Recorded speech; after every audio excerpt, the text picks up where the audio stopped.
right, good morning and welcome. It's Corporate Governance Platform brought to you by the Institute of Chartered Secretaries and Administrators of Nigeria, ICSAN. I am Funmi Omoburiwo. Let me quickly remind you that ICSAN is a member of the Corporate Secretaries International Association, CSIA, a Hong Kong registered global organization that's dedicated to developing and growing the study and practice of secretaryship to improve professional standards, the quality of governance practice, and to improve organizational performance. On the program this morning, we are going to be looking at the relevance of whistleblowing to corporate sustainability. Our guest this morning is Mr. Babatunde Kwelewura, FCIS Council Member ICSAN, is also CEO Golden Teas Nigeria Limited, a financial and secretarial services company. Good morning, Mr. Kwelewura. Good morning, Fumi. Thank you for having me. All right, thank you for joining us on the program this morning. All right, also right here is Mr. Kaudi Ketefe, Head of Research, ICSAN. Good morning, Mr. Ketefe. Good morning, Fumi. Good morning to you, all our listeners. Good morning, sir. Good morning, sir. All right, we're going to take this message, of course. We'll be right back. Hey, Obinna, good to see you. You look so worried. Is everything all right? I'm having serious issues in my company, balancing the interests of my company's many stakeholders like shareholders, management, customers, financiers, government, and communities giving us a problem.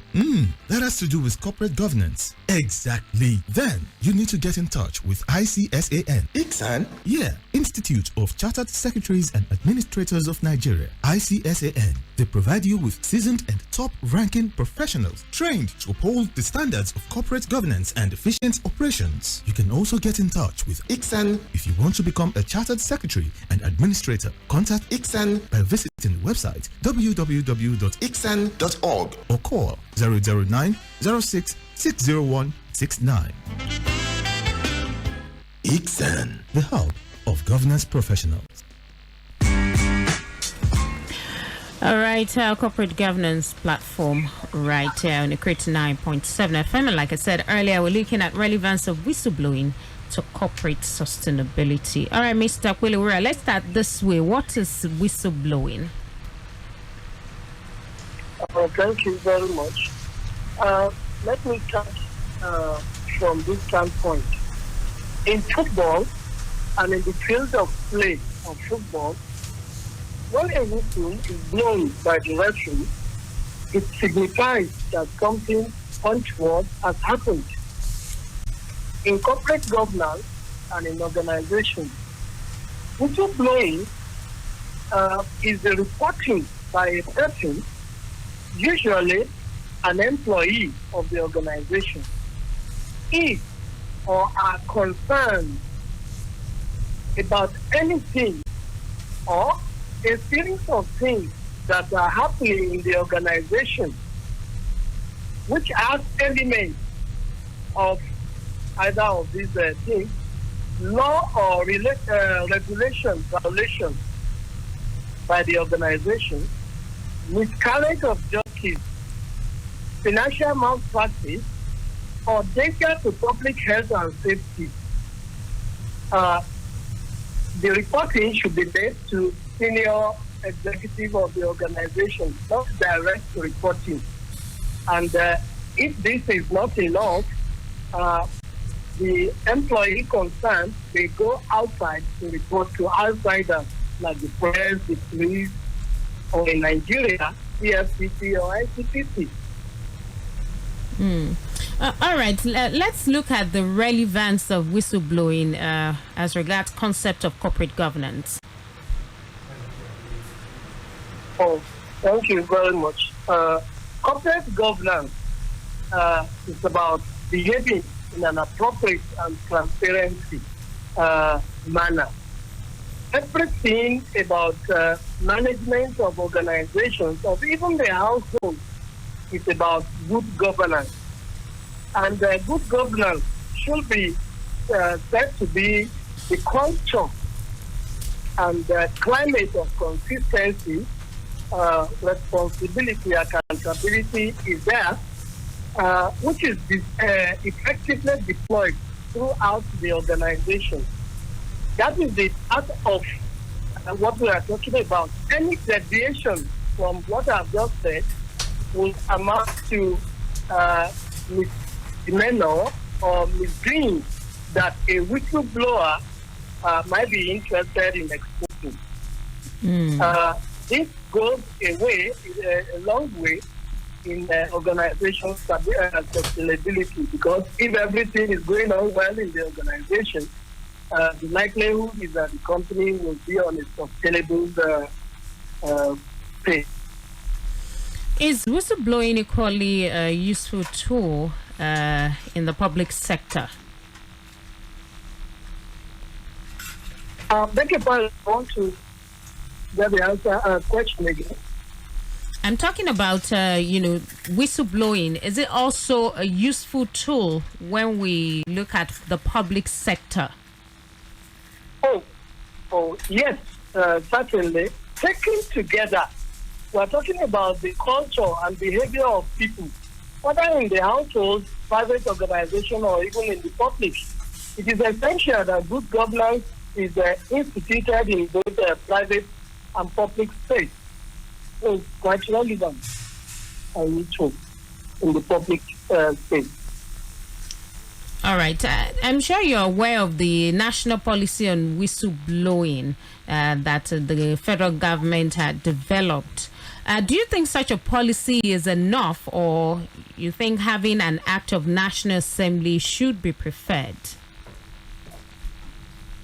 I remember that policy. The national policy on whistleblowing is a welcome development, but I have a misgiving about its operation, and that needs to be further looked into to conform with what framers of whistleblowing policy had in mind, especially the aspects that deal with absence of malice, the good faith principle.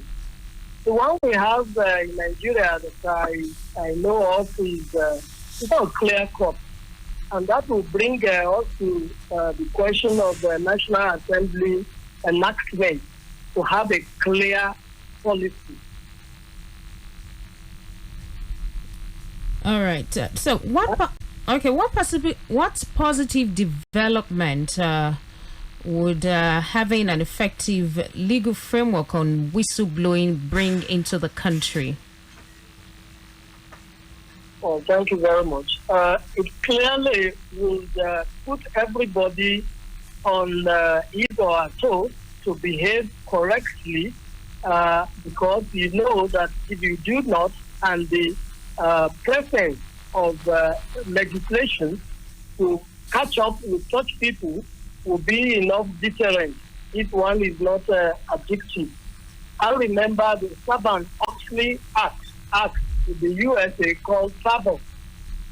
In the USA, it created even hotline for whistleblowers to confidentially go to the public space to announce if they have concerns about these issues.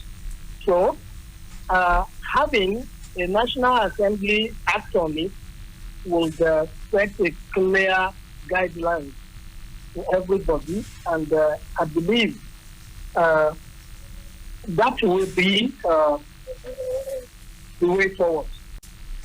All right, let's look at risk management and whistleblowing policy. Is there a relationship between these two? Oh, whistleblowing, risk management. Yes. Actually, whistleblowing policies should be embedded in risk management. I would define risk management as being uncertainties that matter. Because everything about risk, there are things that are with us every day, but they matter to some people than the other at a given time.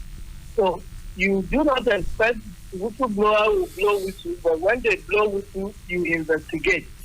So is risk management.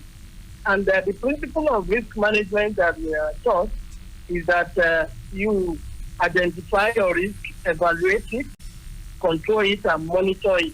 So monitoring of risk is an everyday affair, so it is whistleblowing. So they are very relevant, and whistleblowing policy should be embedded in actually enterprise risk management of any organization.